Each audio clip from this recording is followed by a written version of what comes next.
So, good day, ma'am. To formally start this interview, let me introduce ourselves first. I am Ailen Villar, and with my partner on the other line, Briggs Barrida, and we are a third-year BSHM student of Cebu Technological University Argao campus, and we are here right now because we were given a task to interview a manager regarding the ISO 9000 certification for our semifinal activity for the subject Operation Management. But before anything else, is it okay to ask if you could introduce yourself first? Yes, good morning. Is it still morning or good day? My name is Ailen. I am a government worker, but then we will not tackle ISO in our government work, but we will tackle it being a manager in a farm resort, so I can give my ideas to this ISO. Our company, as of now, is not yet registered with the ISO because we are still in the process. There are so many requirements before a company can be registered or can be issued an ISO certification, because ISO certification is an asset to the company. It is a standardization to an organization, and then it's ensure proper functioning and efficiency of the company. So with that voluminous registration, you can assure that a company being issued an ISO certification is really reliable. Reliable, why? First, a company being registered or having been issued an ISO certification, the processing is very specified, very good. They have a standards protocol to follow regarding their products and their services. And they ensure also customer satisfaction, because before you can be issued an ISO certification, it has a lot of trainings to the workers, to the employees, on how they will deal with the clients or customers regarding the business. And for the company also, it is important or necessary because it can help improve consistency with the work, and of course saving the cost, because you will not do redundancy in the work because of the standard training that ISO gives or requires before having issued a certification. And the very best for that ISO certification is the credibility of the company. And then, being issued also a certification, which our company aims to have one, is to increase productivity. Because of that certification, the people, the customers will be satisfied of the products, the services that company can be assured and can be given or assured to their customers. And of course, you cannot be issued an ISO certification without proper government requirements. So we can say that your company is legal, legit, if you have an ISO certification. That's it. So, thank you for that information, Mrs. Minyao. So, since you've answered my first question, which is the benefits of ISO 9000 certification to your company, so let's now proceed with the benefits of ISO 9000 certification, this time to your employees. So for the employees, it is very necessary because it empower the employees. Before being issued an ISO certification, there are lots of trainings for the staffs, for the employees, and they are more knowledgeable on what they are going to do. So in short, they know what they are going to do, and because of that, they reduce redundancy in their works, and then eliminates work flow. It means that the employees or the staff knows their work, and then it has a transparency between the management and the workers, and of course they have a huge dividend because if the company has good profit, of course the workers will be benefited, and then the best for that is we can gain customer satisfaction.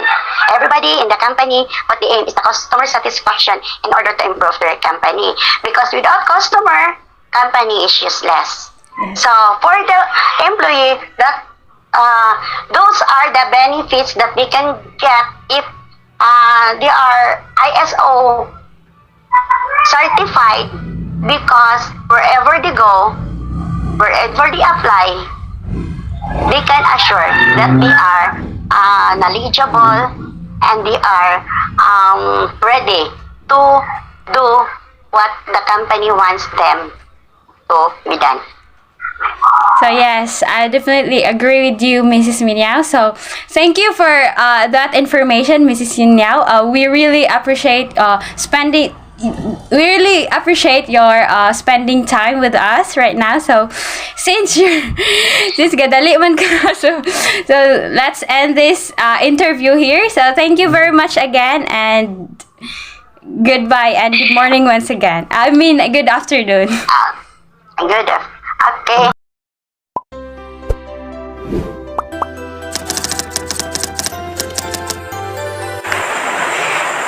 So good evening, ma'am. To formally start this interview, we would like to introduce ourselves first.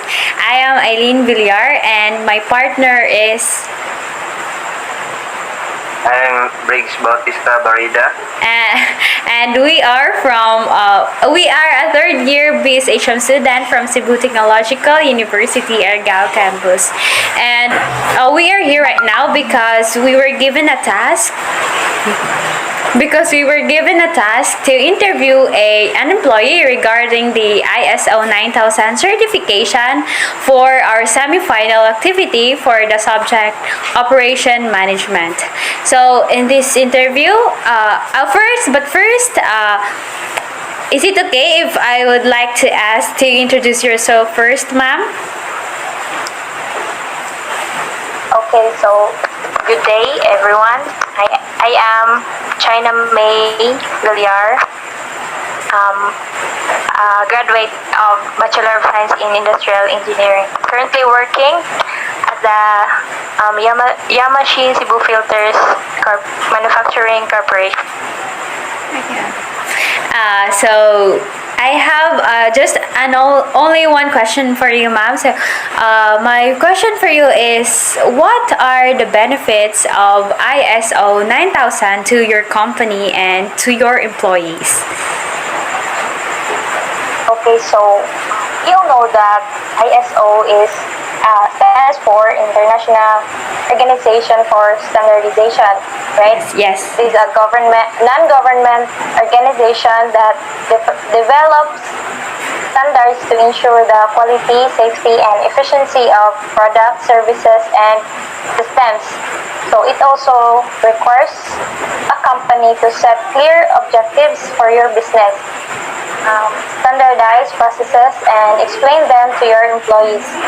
So I have 5 benefits of ISO to a company. So I can say that it also applies in our company, as I have observed. So Number 1 is identify the risk and opportunities. Number 2, prevents problems from reoccurring. Then number 3, boost your marketing and sales efforts. Number 4, improve employees' performance. Then last is improve your control over the business. So number 1 is identify the risk and opportunities. So the best way to deal with quality issues is to prevent them from occurring in the first place. So the ISO will help you to identify potential risks to your business and control them in a structural way. So this process can leads to fewer risks, improved planning, more effective decision making, and better relationship with supplier, customers, and employees. So number 2 is prevent problems from recurring. In a company, so you cannot avoid committing mistakes. So especially when we handle complicated data and system. So with the help of ISO, it maintains and requires a company to have a careful records of the problems in order to be able to seek out their root causes and come up with lasting solution. So in this way, the result is less waste, better quality, and lower cost. So for example, in a company, so na reject nga let's say 100,000. So products ni siya. So kung instance nga nani, alkansi jud kayo ang company kay kuan baya siya kanang kay wala sila mo profit ana. Yes. So kuan kanang para ma-avoid nga mahitabo na nga problem is kanang na sila countermeasure kay himuon para ma-avoid na ang reject. So hindi nila pangitaon kung unsa ang kanang root cause ato nga reject, and then para maka-come up sila og solution ana nga certain problem. Then sa company, so dili jud ba jud nato ma-avoid ang mistake, no? So Yes. And also sa company dili ra usa ang product nga ilang gihimo, mas production jud na. So kanang, and also kung naay mga reject nga daghan, kanang expense na siya sa company. So therefore kuan kanang dapat quality management jud sa company. And then number 3 is boost your marketing and sales effort. So many companies kanang makita na to nga nag-promote yun sila nga ISO certified sila, and makita na nato sa ilang advertising, sa ilang website, and even sa kuan kanang sa ilang building. Then a company also having an ISO certification attracts customer to invest, buy its product and services. So having that certificate is makes a company competitive. So another example is example sa akong company nga giworkan karon is also a ISO certified. And then kanang sa factors nga nang nagdugay siya is tungod ato nga certification niya. So kuan siya kanang 33 years na siya sa industry. So ang mga ang mga customer na mo kay Japan, Europe, kanang Singapore, US. So mga kuan jud siya kanang international jud siya. And then kanang ang customer maka-conclude jud siya nga kanang ang kaninga company kay kuan jud ba kanang reliable, competitive, ug strong, kay nakapasar man siya sa ISO certification. So wala siya. And then number 4 is improve employee performance. So another is kanang makatabang ay ang ISO sa pag-improve sa usa ka employee. So it's because they will be able to kanang eliminate the waste and defects and produce high quality products and services. So for example, ako bago pa ko nga employee, since bago pa ko sa industry, daghan pa jud kong kinahanglan nga makatunan or dapat improve. So ang company dili jud na nila basta-basta i-hands-on ang usa ka bag-o, so dapat mo undergo pa na siya og training i-supervise pa na siya until such time nga okay na ang imong performance, pwede na kanang i-hands-on ba.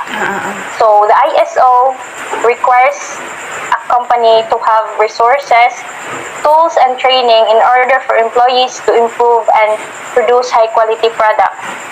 So number 5, the last one, improve your control over the business. So ISO nag-require siya nga i-monitor nimo, i-measure, i-analyze, evaluate ang effectiveness of your quality management system. This is done in order for the company to generate or ma-record sa system ang iyang performance, if ang company is naka-gain ba o profit, o at the same time kanang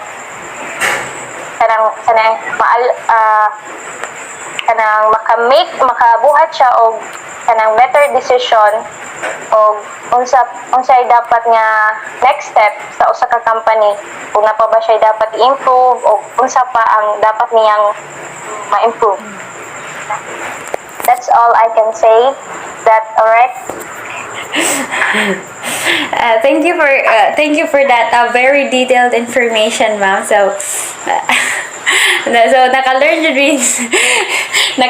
me based sa imuhang based sa imuhang gisulti. So I think that ends here our kanang interview, ma'am. Thank you once again, and Okay. good evening. Thank you.